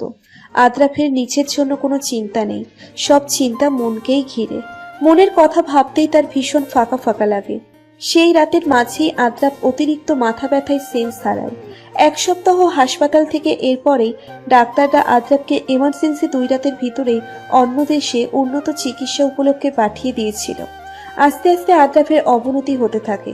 তবুও ডাক্তাররা আশায় আছে আদ্রাফ হয়তো সুস্থ হয়ে উঠবে, কারণ সে ফার্স্ট স্টেপেই সব জেনে গিয়েছিল আর চিকিৎসাও শুরু করেছিল। আদ্রাফ বাহিরের দেশে একটা হাসপাতালের কেবিনে শুয়ে আছে। এখানে তার চেনা জানার মধ্যে এক ডাক্তার আঙ্কেল নিয়ে এসেছিল। তার চোখগুলো বাইরের থাই গ্লাসের জানালা দিয়ে আকাশের দিকে স্থির। আদ্রাফের এই কেবিনটা সম্ভবত 4-5 তলায় হবে। আদ্রাফ শোয়া থেকেই আকাশের দিকে তাকিয়ে রইল। তার হঠাৎ করেই ভীষণ কষ্ট হচ্ছে মনের জন্য। মেয়েটা কেমন আছে কি জানি, এই সময়ে হয়তো আরো গোলুমোলু হয়ে গিয়েছে। মনেরই প্রতিচ্ছবি ভাসতে থাকে আদ্রাফের চোখে। ভীষণ ফাঁকা ফাঁকা লাগে তার। আচ্ছা, আদ্রাফের এই অবস্থা মন যদি জানতে পারে তখন কি করবে? মেয়েটা কি আদ্রাফের জন্য কাঁদবে? হয়তো হ্যাঁ, আবার হয়তো না। ডাক্তার যেদিন আদ্রাফকে তার এই অবস্থার কথা বলেছিল সেদিন মনের জন্য ভীষণ খারাপ লেগেছিল আদ্রাফের। আদ্রাফ জানতো তার অনুপস্থিতিতে মন তার জীবন কোনো দিন এগিয়ে নিয়ে যেতে পারবে না, কারণ সে যে আদ্রাফকে ভীষণ ভালোবাসে। আর আদ্রাফও চেয়েছিল তার অনুপস্থিতিতে মন যেন কিছু একটা করে সামনে এগিয়ে যেতে পারে। মেয়েটা মনের দিক থেকে ভীষণ নরম, সে যেন শক্ত হতে পারে। তাই তো আদ্রাফ সেদিন থেকেই মনকে ইগনোর করা শুরু করেছিল। মনকে ইগনোর করে চলতে আদ্রাফের নিজেরও ভীষণ খারাপ লাগতো। তবুও যে সে চেয়েছিল মন তার নিজের জীবনের সাফল্য আনুক। আদ্রাফের এই ধোকায় যেন মন অনেক শক্ত হয়ে যায়, সহজে আর কাউকে যেন বিশ্বাস না করে। তাই তো সে নেহার সাহায্য নিয়েছিল। এতেও ভীষণ কষ্ট হয়েছিল। সে যে মনকে কষ্ট দিতে চায় না। নেহাকে যেদিন বউরূপে অভিনয় করে ঘরে এনেছিল সেদিন মনের কান্নারত চোখের দিকে তাকাতেই আদ্রাফের এক মুহূর্তের জন্য ইচ্ছে হয়েছিল মনকে তার বুকে জড়িয়ে নিতে। কিন্তু নিয়তি, সে মনের ভালোর জন্যই এমন করেছিল। সে মনে করেছিল মন তাকে ছেড়ে কোনো দিন যাবে না, গেলেও কয়েকদিনের জন্য তার কাছের বান্ধবীগুলোর কাছেই যাবে। কিন্তু আদ্রাফ আজ বুঝতে পেরেছে কত বড় ভুল ছিল এটা তার। মেয়েটা যে একবারের জন্যই হারিয়ে গিয়েছে। আদ্রাফের থেকে নিজেকে অনেক গুটিয়ে নিয়েছে। সে তো এমন হোক চায়নি। না জানি কেমন আছে মন। আর তার বাচ্চার কথা মনে পড়তেই আদ্রাফ তার কাঁপা কাঁপা হাতটা তুলে নিয়ে আঙ্গুল চালাতে চেষ্টা করলো। ভীষণ দুর্বল লাগে। তবুও চেষ্টা করে গুনে দেখলো আজ 6 মাস হবে হয়তো মনের। সে নিজেও হাসপাতালে আছে আজ 3 মাস। এই অসুস্থতার পরেও আরো অনেক রোগ পেয়েছে এখন। জানে না সে বেঁচে ফিরতে পারবে কিনা মনের কাছে, কিন্তু সে যে মনে প্রাণে চাই বাঁচতে। এই হাসপাতাল, ভিন্ন দেশ তার আর ভালো লাগে না। আকাশের দিকে তাকিয়ে দেখলো কতগুলো নাম না জানা পাখি পুরো আকাশ জুড়ে বিচরণ করছে মুক্তভাবে। আত্রাফেরও ইচ্ছে হয় এমনভাবে বাঁচার। তার এখন নিজেকে শিকলে বন্দি বন্দি মনে হয়। সব সময় মনের সাথে কাটানো মুহূর্তগুলো চোখে ভাসে। কতই না সুন্দর ছিল সেই দিনগুলো। আজও কি ফিরে পাবে দিনগুলো আত্রাফ? তাদের নিয়তি এমন কেন হলো? আদ্রাব যদি সুস্থ থাকতো তাহলে আজকের এই দিন তাদের দুজনের মধ্যে কাউকে দেখতে হতো না। কতদিন পর এই সুখের সময়টা আসলো, অথচ এই সুখের সময়ে মন সবচেয়ে বেশি কষ্ট পাচ্ছে। নেহা খোঁজ নিচ্ছে সব জায়গায়, কিন্তু মনের খোঁজ সেও আর পায়নি। কই আছে মন? কেমন আছো আমার মন পাখি? আমার যে এখানে আর ভালো লাগে না। ইচ্ছে করে সব ছেড়ে ছুড়ে তোমার কাছে ফিরে গিয়ে বুকের ভিতর বেঁধে রাখি চাঁদ। এসব ভাবতে ভাবতেই আদ্রাফের চোখ দিয়ে 2 ফোঁটা পানি গড়িয়ে পড়ল। সে যে তার মন পাখিকে ভীষণ মিস করছে। তার চাঁদ, আজ কতদিন সে তার চাঁদকে এক পলকের জন্যও দেখে না। আমার চাঁদ বলেই বিড়বিড় করে উঠে আকাশের দিকে তাকিয়ে মলিন হাসলো আদ্রাফ। এখন মনে হচ্ছে আকাশেও তার মন পাখির প্রতিচ্ছবি ভাসছে। সেদিকেও এক ধ্যানে তাকিয়ে রইল আদ্রাফ। মনের শরীর এখন আরো অবনতি হচ্ছে। সারাদিন অফিস করে এসেই এখন মন শুয়ে পড়ে। আগে যেই মন বাচ্চাদের সাথে একদিন না কাটিয়ে থাকতে পারতো না, সব বাচ্চাদের নিয়ে খেলা করত, সেই মন এখন আর বাচ্চাদের সাথে গিয়ে বসে না। বাচ্চারাও তাদের মন মার দিকে তাকিয়ে থাকে। অফিস করে এসেই রুম বন্ধ করে শুয়ে পড়ে। লিয়া প্রথম দিন মনে করেছিল হয়তো বেশি ক্লান্ত, তাই এমন করেছে। কিন্তু দিন যতই যায় মন আর তেমন কথা বলে না অপ্রয়োজনীয়। এখন মন আর আগের মনের মতো বিস্তর তফাৎ। আগের মন কত চঞ্চল, হাসি খুশি ছিল। অফিস শেষ করে এসে ফ্রেশ হয়ে বাচ্চাদের নিয়ে বসতো, কিন্তু এখন আর এসব করে না। এখন মন শুকিয়ে গিয়েছে, চোখের নিচে গাঢ় ডার্ক পড়ে গেছে। ডাক্তার বলেছিল বাচ্চার কন্ডিশনও তেমন ভালো না, ফল ফ্রুট ভালো মতো খাওয়ার জন্য। কিন্তু মন মাস শেষে অফিস থেকে যা টাকা পায় সব আশ্রমেই খরচ করে ফেলে। ডাক্তার বলেছিল ঠিকমতো চেক আপ করানোর জন্য, কিন্তু মনের টাকা একদম সীমিত। লিয়ার খারাপ লাগে ভীষণ। তার এই মা সমতুল্য বোনটার জন্য কিছু একটা করতে ইচ্ছে হয় ভীষণ, কিন্তু মন চাকরি করার পর থেকে লিয়াকে আর কোনো চাকরি করতে দেয় না। তার দায়িত্ব শুধুই বাচ্চাগুলোর কেয়ার করা। মন যতদিন আছে ততদিন লিয়াকে কোনো কষ্টই করতে দিবে না, এটা মনের কথা। তবুও চিন্তা হয় তার। মোনাপুর বাচ্চাটার কন্ডিশন ভালো না। মোনাপুও প্রেগনেন্সিতে অনেক কষ্ট করছে, তার উপর অনেক রোগাও হয়ে গিয়েছে। আদ্রাফ ভাইয়া কি মোনাপুকে এত তাড়াতাড়ি ভুলে গেল? কিভাবে পারলো? সে কি মোনাপুকেও একটুও মিস করে না? এর শেষ কোথায় হবে তা লিয়ার জানা নেই। মাস 3 পেরিয়ে গেছে। সেদিন এক বৃষ্টি স্নাত সতেজ গধূলি বিকেল। মন মাতানো বৃষ্টি নেমেছে। বৃষ্টির সময় হাত দিয়ে বৃষ্টির পানি ছোঁয়া মনের অভ্যেস। সদ্য বৃষ্টির পানিতে ধুয়ে পরিষ্কার হয়ে যাওয়া পিচঢালা কালো রাস্তাটা চকচক করছে অবিরাম। শিউলি ফুলের গাছের পাতা ছুঁয়ে ছুঁয়ে শিশির কণার ন্যায় টপটপ ঝরছে বর্ষণের শীতল বৃষ্টি। মন জুড়িয়ে যায় এমন দৃশ্য দেখলে। এসব দেখতে দেখতেই হঠাৎ করে মনটা খারাপ হয়ে গেল মনের। এই 2 বছরে বৃষ্টি আসলেই মন জানলার ধারে এসে হাত মেলিয়ে দিত বৃষ্টির পানিতে, আর আদ্রাফ মনের এই খুশির পাশেই দাঁড়িয়ে দাঁড়িয়ে মুচকি হেসে উপভোগ করত। আজ নিয়ে 8.5 মাসেরও বেশি আদ্রাফের দর্শন পায়নি মন। ইদানিং একটু বেশি মিস করে আদ্রাফকে। আচ্ছা, আদ্রাফ কি মনকে একটুও মিস করে না? মন চলে আসার পর কি খুঁজছিল আদ্রাফ? মন তো বড্ড মিস করে তার আদ্রাফকে। আজকাল সময়গুলো ভালো যায় না মনের। দিনটা কোনো মতে গেলেও রাতটা যেন কাটতেই চায় না। রাত হলেই সব অনুভূতিগুলো চোখের পানির আকারে বেরিয়ে আসে মনের। মন মলিন চোখে আকাশের দিকে তাকালো। বৃষ্টি থেমে গেছে অনেক আগেই। অন্ধকার ঘনিয়ে আসছে। আস্তে আস্তে আকাশে তারাগুলো ভেসে ওঠে, তাদের সৌন্দর্য প্রকাশ করতে চলেছে। বৃষ্টির পরও আকাশটা কি পরিষ্কার হয়ে গেল। তার জীবনটাও যদি এমন হতো, এই সব কিছু যদি স্বপ্ন হতো। চোখ খুলেই পাশে আদ্রাফের বাহুর মধ্যে যদি নিজেকে আবদ্ধ পেত, কি হতো এসব মিথ্যে হলে? আগে মাঝরাতে স্বপ্নে যখন দেখতো আদ্রাফ মনের চোখ ফাঁকি দিয়ে হারিয়ে যাচ্ছে, তাহলে তখনই ঘুমের মাঝে চিৎকার করে উঠে বসতো মন, আর তখনই আদ্রাফ পাশ থেকে উঠে তার মাথায় হাত বুলিয়ে নিজের বুকের মাঝে মনকে আবদ্ধ করে এসব মিথ্যে প্রমাণ করে দিত। কি হতো এই 8 মাসও যদি মিথ্যে প্রমাণ করে দিত আদ্রাফ? মনের হঠাৎ করেই ভীষণ খারাপ লেগে উঠল। নিচের পেটের উপর হাত রেখে ডুকরে কেঁদে উঠল। আমার বাচ্চা বলেই চোখ বন্ধ করে ফেলল। আপু, লিয়া রুমের দরজা থেকেই এতক্ষণ মনকে দাঁড়িয়ে দেখছিল। দরজার পাশেই লাইট দিয়ে মনের দিকে তাকিয়ে ডেকে উঠল। লিয়ার ডাকে মনের খেয়াল হলো, সে চোখ মুছেই হাসি মুখে লিয়ার দিকে ফিরল। ভেতরে এসো। ওখানে কেন? আপু, অন্ধকার রুম করে আছেন যে? আমার জীবনটাই তো এখন অন্ধকারে ঢাকা, আর আলো দিয়ে কি করব লিউ? মন বিড়বিড় করে বলে উঠল। লিয়া তা বুঝতে না পেরে মনের দিকে জিজ্ঞাসু দৃষ্টিতে তাকিয়ে রইল। লিয়ার তাকানো দেখে মন মুখে হাসি টেনে বলে উঠল, অন্ধকারে দাঁড়িয়ে আকাশ দেখতে ভালো লাগে তাই। সব তারাগুলো যখন মিটিমিটি জ্বলতে থাকে কি সুন্দর লাগে, আকাশটাকে তখন পরিপূর্ণ মনে হয়। তারা না থাকলে অপূর্ণ লাগে, মনে হয় কি যেন নেই নেই, তাই না লিউ? লিউ মনের পাশে এসে এক পলক আকাশের দিকে তাকিয়ে মনকে জড়িয়ে ধরল। লিয়া বুঝে গিয়েছে মন তার কান্না ঢাকার জন্যই এসব বলছে। লিয়ার জড়িয়ে ধরা দেখে মন মুচকি হেসে তার মাথায় হাত বুলিয়ে দিয়ে জিজ্ঞেস করলো, কি হলো হঠাৎ? আপু, আপনার ভীষণ কষ্ট হয় তাই না? লিয়া কাঁদো কাঁদো মুখ করে বলল, দূর বাগদি, কিসের কষ্ট? এত সুন্দর একটা পরিবার আছে, তাহলে কিসের কষ্ট? সারাদিন অফিস করো, এই অবস্থায় যাননি? আরে না, একদম না। মন লিয়ার গাল টেনে বলে উঠল, আমি তো বলছি আপু, চাকরি না হয় আমি করি। তুমি এই বয়সে অনেক কষ্ট করেছো লিউ। এখন আপু যতদিন আছি ততদিন মন দিয়ে পড়াশোনা করো, তারপর ভালো চাকরি পাবে। তখন আপু তোমার ঘাড়ে বসে বসে খাবো। তখন আপুকে চাইলেও তোমার বাসা থেকে বের করতে পারবে না। কোথাও যাবো না তোমাকে ছেড়ে।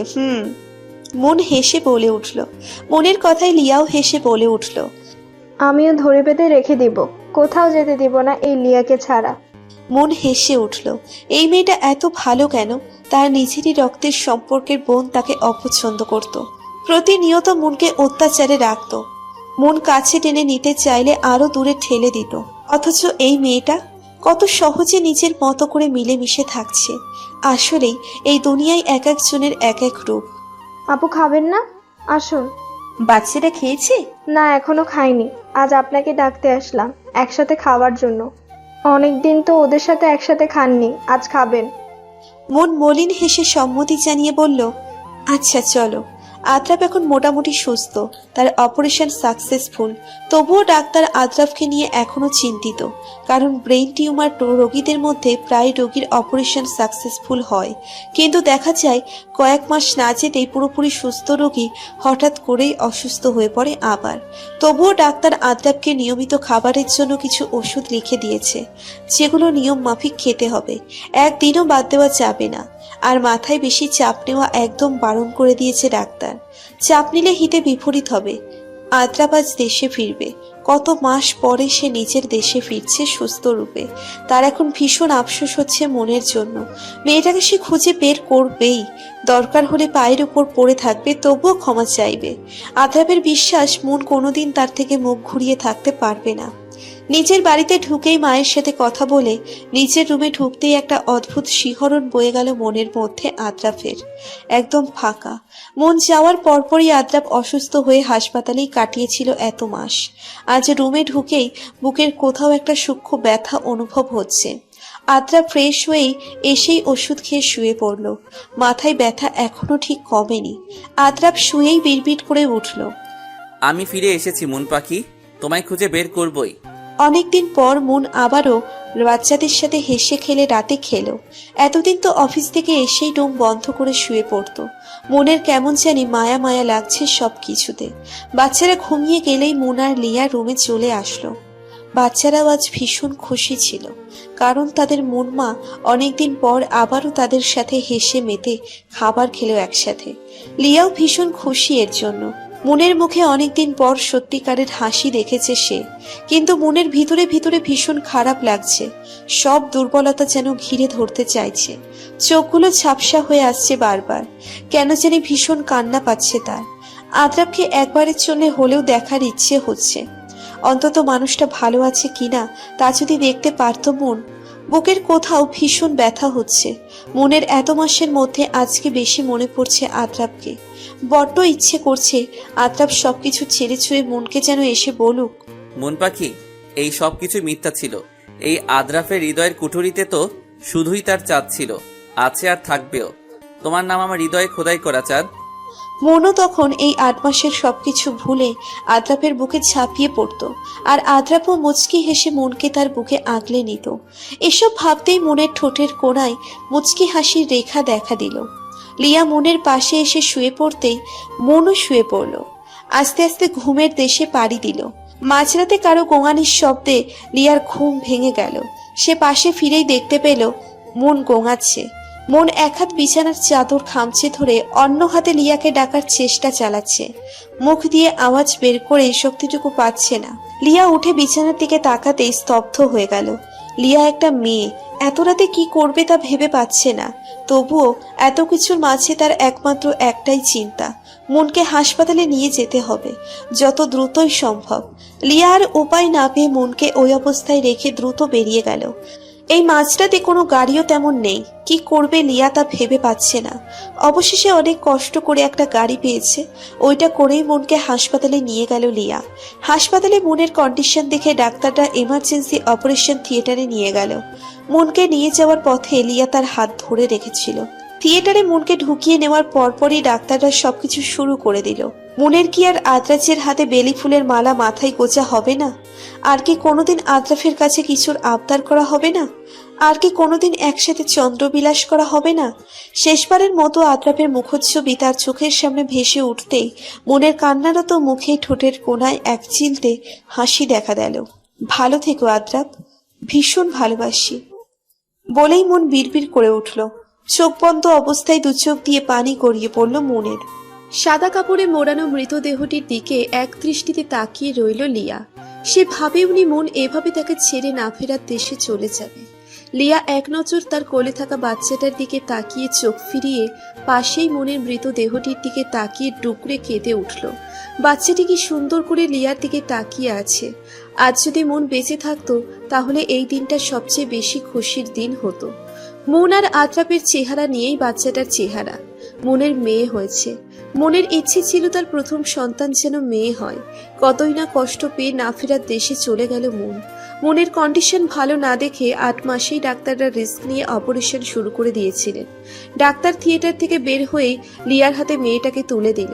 লিয়া মনের কথা জিজ্ঞেস করতেই তার চোখ আটকে গেল মনের নিথর দেহটি দেখে। মেয়েটার কি ভাগ্য! সবার জন্য কতই না কষ্ট করেছিল, অথচ মেয়েদের এই মা হওয়ার সুখের সময়টাতেই হারিয়ে গেল। এসব ভাবতেই ডুকরে কেঁদে উঠল।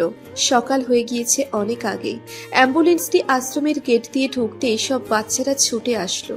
মনের দেহটি বের করতেই তারা থমকে গেল। কথা ছিল মনমা তাদের জন্য আর একটা সঙ্গী আনবেন। তাদের বিশ্বাস করতে কষ্ট হচ্ছে তাদের মনমা আর কোনো দিন আসবে না, খেলবে না। মনের সব কার্য সম্পন্ন হওয়ার পর লিয়া বাচ্চাটিকে নিয়ে রুমে ঢুকলো। সে বুঝছে না কিভাবে তার মুনাপুর এই শেষ অস্তিত্বকে রাখবে। অবশ্য ডাক্তাররা সব বুঝিয়ে দিয়েছে, তবুও একটা ভয় আছে। মাছাড়া বাচ্চার একটা এক্সট্রা কেয়ারের কথা বলে দিয়েছে ওরা। লিয়া রুমে ঢুকতেই একরকম শূন্যতা অনুভব করলো। কালকেও তার আপু এখানে ছিল, কালকে রাতেও কতই না হাসি খুশি ছিল। কি নিস্তব্ধ হয়ে আছে রুমটা। এই রুমটাই তার আর মোনাপুর কত হাসি খুশির সাক্ষী। এখন একেবারে সবকিছু থেকেই মুক্তি নিয়ে পাড়ি জমালো না ফেরার দেশে। আর কোনোদিন আসবে না তার মোনাপু, এসে লিউ বলে আর কোনো দিন ডাকবে না। বাচ্চাটিকে কোল থেকে নামিয়ে বিছানার উপর রাখলো। কি সুন্দর করে ঘুমিয়ে আছে। আজ এই জায়গায় মোনাপু থাকলে কি করত? লিয়ার দু চোখ দিয়ে পানি গড়িয়ে পড়ল। লিয়া উঠে আলমারির সামনে গেল। আলমারি খুলেই মনের কাপড় চোপড়গুলো নেড়ে দেখছিল। হঠাৎ একটা 2টা চিঠির দিকে চোখ পড়ল লিয়ার। লিয়া খুব যত্ন সহকারে চিঠিগুলো নিল। তার মোনাপুর লেখা চিঠি, অথচ আজ সে বহু দূরে। লিয়া চিঠি 2টা হাতে নিল। একটার উপর লিয়া, আর আরেকটার উপর মনের আদ্রাফ দেয়া। লিয়া তার নামের চিঠিটা খুলে পড়া শুরু করলো। লিউ, আমার ছোট মন, আমার কেন জানি মনে হচ্ছে আমি আর বেশি দিন নেই। ডাক্তার বলেছে আমার আর বেবির কন্ডিশন তেমন একটা ভালো না। 6 মাস চলাকালীন সময়ে ওয়ার্নিং দিয়েছিল, কিন্তু আমি বসে থাকতে পারিনি। এতগুলো নিষ্পাপ বাচ্চাকে আমি যখন ফুটপাত থেকে তুলে এনেছিলাম তখনই শপথ করেছিলাম এই এতিম বাচ্চাগুলোকে কোনো দিন কষ্ট দিব না। এখন যদি আমি চাকরি ছেড়ে দিই তাহলে ওরা বাঁচবে কিভাবে? মাঝপথে কিভাবেই বা তাদের ছেড়ে দিই? আমার অনেক ইচ্ছে ছিল এই আশ্রমটা একদিন অনেক বড় করব, কিন্তু দেখো হয়তোবা আর কিছুদিন পরে আমার কোনো অস্তিত্বই থাকবে না। তুমি আপুর জন্য অনেক করেছো। যদি কখনো আমি না থাকি তাহলে আশ্রমটাকে নিজের মতো করে গুছিয়ে নিও। তুমি একবার বলেছিলে না আমি হঠাৎ করে এত চেঞ্জ হয়ে গিয়েছি কেন? এটার উত্তর কি জানো? ওই দিন আমি চেক আপের জন্য গিয়েছিলাম। ডাক্তার বলেছিল আমার মেয়ে হবে, আমি মেয়ের মা হব। ওই দিন আমার সবচেয়ে খুশির দিন হবার কথা ছিল, কিন্তু ডাক্তার এরপর বলেছিল আমার লাইফ রিস্ক হবে যদি এভাবেই চলতে থাকি। কিন্তু আমার তো কিছুই করার ছিল না। আমি যদি না থাকি আমার মেয়ের নাম দিও তুমি আদ্রিয়া। আদ্রাফের নামের সাথে মিলিয়ে রেখো। যদি কোনোদিন আদ্রাফকে দেখো তাহলে আমি আরেকটা চিঠি রেখে গেছি, ওইটা দিও। আর নেহাকে দেখলেও বলিও ক্ষমা করে দিয়েছি। সে তো আমাকে ছোট থেকেই বোনের মতো আগলে রেখেছিল, তার উপরে কিভাবে রাগ করে থাকতে পারি? আর আমার একটা অনুরোধ, আমার মেয়েটাকে তুমি আগলে রেখো লিউ। ভালো থেকো, নিচের খেয়াল রেখো। আশ্রমের বাচ্চাগুলোকে একটু দেখিও, ওদের তো আর আমরা ছাড়া কেউ নেই। আল্লাহ হাফিজ। লিয়া চিঠিটা পড়েই ডুকরে কেঁদে উঠল। যাওয়ার সময়ও আমাদের কথাই ভেবে গেলে আপু, নিজের কথা একটুও ভাবলে না? বিড়বিড় করেই লিয়া কেঁদে উঠল। লিয়া বিছানার দিকে এগিয়ে গিয়ে বাচ্চাটির মাথায় হাত বুলিয়ে কান্নারত মুখেই মলিন হেসে বলে উঠল, আদ্রিয়া, মুনাপুর আদ্রিয়া। আদ্রাব যেখানেই পারে মনকে খুঁজতে থাকে, কিন্তু আফসোস মনের চিহ্নও পায় না কোথাও। অপরাধ বোধ প্রতিনিয়ত ঘিরে ধরে তাকে। দিনকাল আর ভালো লাগে না তার। এই সব কিছু থেকে আদ্রাবকে একমাত্র তার মন পাখি বের করতে পারবে, কিন্তু তার মন পাখির খোঁজ কোথায় পাবে সে? তার যে মন পাখিকে ছাড়া চলতে ভীষণ কষ্ট হচ্ছে। ইদানিং মাথা ব্যথাটা আবার উঠে তার। আদ্রাব ভাবে বেশি চাপের ফলে হয়তো এমন হচ্ছে। আদ্রাব ঠিক করলো কাল সকালে আবারও যেতে হবে এখানকার হাসপাতালের ডাক্তারদের কাছে। আর কিছু না ভেবে আদ্রাব ওষুধ খেয়েই শুয়ে পড়ল। আদ্রিয়ার গা কাঁপানো জ্বর উঠছে। লিয়া কি করবে ভেবে পাচ্ছে না। এত ছোট্ট বাচ্চার এত জ্বর, এমনিতেই মা ছাড়া তার উপর এমন জ্বর। লিয়া ওই রাতেই হাসপাতালের উদ্দেশ্যে বেরিয়ে পড়ল। ওখানে গিয়েই আদ্রিয়াকে ডাক্তাররা ভর্তি করিয়ে ফেলল, কারণ অবস্থা খারাপ আদ্রিয়ার। লিয়ার তো ভীষণ কান্না পাচ্ছে, এই ভেবে যে তার মন আপুর অস্তিত্বকে সে ভালোভাবে সামলে রাখতে পারছে না। আদ্রাব সকালে উঠেই ফ্রেশ হয়ে টেবিলে বসতেই তার মা এসে নাস্তা দিয়েই বলল, যত তাড়াতাড়ি পারিস মনকে ঘরে নিয়ে আয় বাবা। আমার যে আর ভালো লাগে না এই ঘরে, দম বদ্ধ বদ্ধ লাগে। আদ্রাব এক দৃষ্টিতে তাকিয়ে তার মাকে হ্যাঁ বোধক সম্মতি জানিয়ে বেরিয়ে পড়ল হাসপাতালে যাওয়ার উদ্দেশ্যে। যেতে যেতেই ভাবে এতদিনে বুঝতে পারল মা মন কি জিনিস ছিল। আদ্রাব হাসপাতালে পৌঁছেই গাড়ি পার্ক করে ঢোকার গেটেই লিয়াকে দেখতে পেল। আদ্রাব দ্রুত হেঁটে লিয়ার কাছাকাছি গিয়ে ডাক দিল। লিয়ার হঠাৎ মনে হলো তার নাম ধরে কেউ ডাকছে, কিন্তু এখানে তো লিয়ার চেনা জানা কেউ নেই। তাই সে ভ্রম ভেবে পা বাড়াতে নিলেই আবারও সেই ডাক। লিয়া পেছন ফিরে এতদিনে তার আদ্রাব ভাইয়াকে দেখে থমকে গেল। মানুষটা অন্যরকম হয়ে গিয়েছে, চোখের নিচে গাঢ় কালো দাগ, চুলগুলো উস্কো খুস্কো, মনে হচ্ছে যেন অনেকদিন দাড়ি কাটেনি। এখন এই জায়গায় মোনাপু থাকলে নিশ্চয়ই আদ্রাব ভাইয়াকে বকা দিয়ে বলতো, এ কি চেহারার হাল করেছো, আগে সব ফিটফাট করে এসো, না হলে আমি আর কথাই বলবো না। এই বলে হয়তোবা মুখটা ঘুরিয়ে নিত। আরে লিয়া। আদ্রাফের পরপর কয়েকবার ডাকে লিয়ার খেয়াল হলো। লিয়া এক নজর আদ্রাফের দিকে তাকিয়ে আবারও পা বাড়াতে নিলে আদ্রাফ তার পথ আটকে ধরল। কথা বলবে না ভাইয়ার সাথে? আচ্ছা, রাগ করেছো খবর নিতে পারিনি বলে? জানোই 2 বছর ভীষণ ব্যস্ত ছিলাম, তাই তো তোমার সাথে একবারও কথা বলতে পারিনি, কিন্তু মন পাখি ঠিকই তোমার খবর বলতো আমায়। হ্যাঁ, এতই ব্যস্ত ছিলেন যে আমার মুনাপুকেও ছেড়ে দিলেন। মানে? কিছু না। এই বলেই লিয়া দ্রুত সিঁড়ি বেয়ে উপরে উঠে আদ্রিয়াকে যে কেবিনে রেখেছিল ওখানে যাওয়ার উদ্দেশ্যে উঠতে লাগলো। সে এখানে নিচের দোকান থেকে কিছু জিনিস নিতে এসেছিল। এদিকে লিয়ার কথাগুলো আদ্রাব কিছুই বুঝতে পারছে না। সে প্রথমে মনে করেছিল এই 2 বছর লিয়ার খবর নেয়নি বলে সে রাগ করে কথা বলছে না, কিন্তু তা না। আচ্ছা, লিয়া মনের কথা কিভাবে জানে? ও শিট, তার মানে মন লিয়ার সাথেই ছিল। সব জায়গায় মনকে খুঁজলেও লিয়ার কথা আদ্রাবের মাথায় ছিল না। তার মানে এতদিন পর সে তার মন পাখির খবর পাবে, দেখতে পারবে। কতদিন পর তার চাঁদকে সে কাছে পাবে, এই ভেবেই সে লিয়ার পিছনে দ্রুত পায়ে হাঁটা ধরল। লিয়া স্তব্ধ। আদ্রিয়াও তাকে এভাবে ছেড়ে চলে যাবে তা সে ভাবেনি। সে আদ্রিয়ার দিকে এক নজর তাকিয়ে দুহাত মুখ চেপে ডুকরে কেঁদে উঠল। কেন হলো এমন? মোনাপুর মতো আদ্রিয়াও 2 দিনের মধ্যেই এভাবে ছেড়ে চলে যাবে? পাশেই আদ্রাব দাঁড়িয়ে আছে। সে বুঝতে পারছে না বাচ্চাটি কে, হয়তোবা লিয়ার হতে পারে। আদ্রাবের ভীষণ খারাপ লাগছে। এত ছোট বাচ্চাটি সবাইকে ছেড়ে এভাবেই চলে যাবে? তখন আদ্রাব কেবিনের সামনে এসেই দেখলো লিয়া বাচ্চাটিকে কোলে নিয়ে কান্না করছে। এরপর খুব দ্রুতই ডাক্তারের কাছে ছুটলো। ডাক্তার কিছু পরীক্ষা নিরীক্ষা করেই দুঃখিত বলে দিল, প্রেগনেন্সি চলাকালীন সময়ও অনেক জার্নি আর অন্যান্যর জন্য বাচ্চাটিরও মায়ের মতো অবস্থা। লিয়া আদ্রিয়াকে কোলে নিয়ে কিছুক্ষণ এক নজরে তাকিয়ে রইল আদ্রিয়ার মুখের পানে। নীরবে চোখের পানি বিসর্জন দিচ্ছে সে। কিছু সময় বাদে লিয়া আদ্রাফের সামনে গিয়ে আদ্রিয়াকে আদ্রাফের কোলে তুলে দিল। লিয়া আদ্রিয়ার দিকে তাকিয়ে শান্ত কণ্ঠে বলল, শেষবারের মতো আপনার শেষ অস্তিত্বকে দেখে নিন ভাইয়া। আদ্রাফ বিস্ময়ের চরম পর্যায়ে চলে গেল। সে কোনো মতেই কাঁপা কাঁপা কণ্ঠে বলে উঠল, শেষ অস্তিত্ব মানে? মুনাপুর শেষ অস্তিত্ব আদ্রিয়া। লিয়া কোনরূপ ভঙ্গিমা ছাড়াই বলল। আদ্রাফ স্তব্ধ। এটা তার মেয়ে, তারই কলিজার টুকরো, তাদেরই ভালোবাসার টুকরো। তার কলিজার টুকরোটা আর নেই। কি আফসোস, বাবা হয়ে তার কলিজার নিথর দেহ হাতে। আদ্রাফ আদ্রিয়ার ছোট্ট দেহটা বুকে জড়িয়ে ধরে রাখলো। তার ছোট্ট কলিজাটা আর নেই। এটা যেন আদ্রাফের বিশ্বাসই হতে চাইছে না। আদ্রাফ এক দৃষ্টিতে আদ্রিয়ার দিকে তাকিয়ে রইল। কি সুন্দর মায়াবী মুখশ্রী, একদম মনের মতোই। মনের কথা মনে পড়তে আদ্রাফ চারিদিকে চোখ ঘুরিয়ে দেখল। মনকে কোথাও না দেখে আদ্রাফ লিয়ার দিকে তাকালো। মন পাখি কই? কাপা কাপা কণ্ঠে জিজ্ঞেস করলো আদ্রাফ। লিয়া কোনো কথা না বলে আদ্রাফের কাছে গিয়ে বলল, ভাইয়া উঠুন, আমার সাথে আসুন। আদ্রাফ লিয়ার কথা ভালোভাবে বুঝতে না পেরে জিজ্ঞাসু দৃষ্টিতে তাকিয়ে রইল। মুনাপুকে দেখতে চেয়েছিলেন না, আসেন আমার সাথে। আদ্রাফ আদ্রিয়াকে বুকে চড়িয়েই হাঁটতে লাগলো। সে এখনো বিশ্বাস করতে পারছে না আদ্রিয়া আর নেই। তার মনে হচ্ছে এই তো ঘুমিয়ে আছে তার পরীটা। আদ্রিয়াকে দাফনের পরেই আদ্রাফ ভীষণভাবে ভেঙে পড়ল। লিয়া আদ্রাফকে নিয়ে হাসরবের গেটে গিয়ে ঢুকতেই কতগুলো বাচ্চা লিয়াকে এসে ঘিরে ধরল। আমাদের বোন কই লিয়া আন্টি? সবাই সমচ্চরে বলে উঠল। লিয়া হাঁটু মুড়ে বসেই কান্নায় ভেঙে পড়ল আর বলল, সেও তোমাদের মুন মার কাছে চলে গিয়েছে।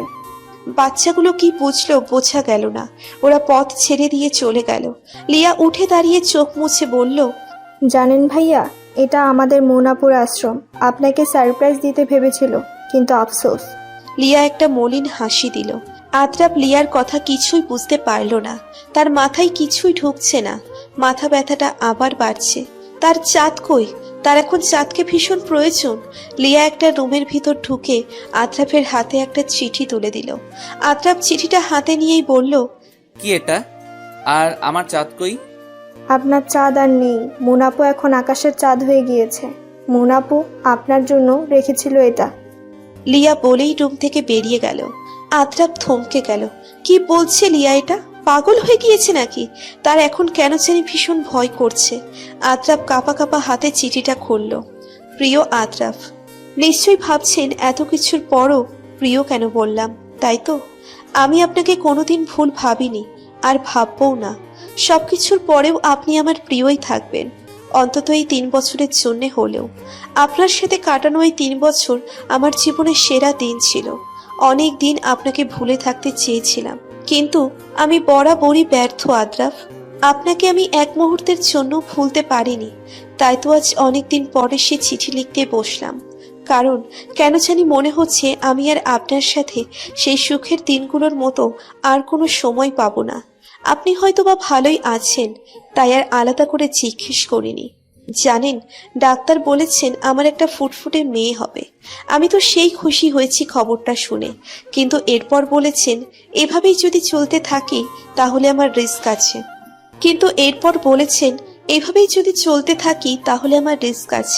কিন্তু কি করব বলেন? আমি এত মাসুম বাচ্চাগুলোর মা হয়েছি, মাঝপথে ওদের ছেড়ে দেওয়ার জন্য নাকি? আমি যদি চাকরি না করি তাহলে তারা কিভাবে চলবে? আচ্ছা, এসব বাদ দেন, বেশি কথা হয়ে যাচ্ছে। অনেকদিন আপনার সাথে কথা হয়নি, তাই ইচ্ছে করছে ডায়েরি নিয়ে সব লিখে ফেলি। আচ্ছা, আপনার কি আমাকে মনে পড়ে আদ্রাফ? আমার ভীষণ মনে পড়ে আপনাকে। আমার হৃদয়ে যে শুধুই আপনার নাম খোদাই করা, মনের আদ্রাফ। জানেন, আমি আমাদের মেয়ের জন্য একটা নাম ঠিক করেছি, সেটা হলো আদ্রিয়া। নামটা সুন্দর না? আপনার আদ্রাফের সাথে মিল রেখে এই নামটা। আজকে ভীষণ দুর্বলতা গ্রাস করেছে, ঝাপসা ঝাপসা লাগছে সব। ইদানিং বাচ্চাগুলোর সাথেও তেমন কথা বলতে ইচ্ছে হয় না। তারা তো বেজায় রাগ, কারণ তাদের মন মানা কি তাদের আর দেখতে পারে না। আচ্ছা, বলতে ভুলে গিয়েছিলাম, এই আশ্রমটা করার পিছনে পুরো ক্রেডিট কিন্তু আপনার, ফারহান আদ্রাফের ওরফে মনের আদ্রাফের। ভেবেছিলাম এই আশ্রমটা করার কয়েকটা দিন পর আমাদের বিবাহবার্ষিকীতে আপনাকে সারপ্রাইজ দেব। যখন বাচ্চাগুলো দেখবেন তখন আমাদের মধ্যে আর অপূর্ণতা থাকবে না। অনেক বেশি বলে ফেলেছি আজ। ইদানিং যেদিকেই তাকাই আপনার প্রতিচ্ছবি ভাসে চোখের সামনে, তাই লিখছি। ইদানিং ইচ্ছে করে সব ছেড়ে ছুড়ে আপনার কাছে গিয়ে আপনার বুকের উপর ঝাঁপিয়ে পড়ি। কতদিন আপনাকে দেখা হয় না, কতদিন আপনার মুখ থেকে চাঁদ শোনা হয় না। জানি না এটা আপনার হাতে পড়বে কিনা, আর যখন পড়বে তখন হয়তো আমি আর থাকবো না।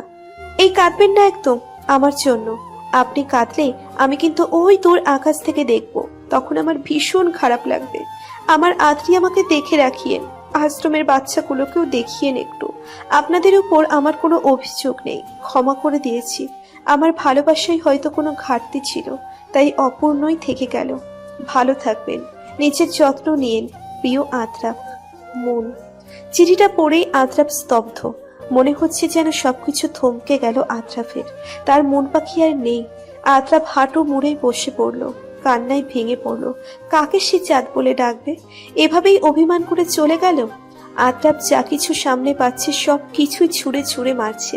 তার চাঁদ যে তাকে এভাবে একা করে দিয়ে চলে যাবে তা কোনোদিন কল্পনাও করেনি আদ্রাফ। মন পাখির এত তাড়া ছিল যে সত্যিটাও জেনে গেল না। ভীষণ মাথা ব্যথা করছে। একসময় আদ্রাফ ওখানেই চিঠিটা হাতে মুঠোবন্দি করেই লুটিয়ে পড়ল মেঝেতে। লুটিয়ে পড়ার পরও এক দৃষ্টিতে তার হাতের চিঠিটার দিকেই তাকিয়ে রইল। চোখ দিয়ে অঝোর ধারায় পানি গড়িয়ে পড়ছে। একসময় স্থির হয়ে গেল, আঁখি যুগল বন্ধ হয়ে গেল আদ্রাফের। কেটে গেল একটি বছর। সময় নিজ ধাপেই বহমান, কারোর জন্যই থেমে থাকে না।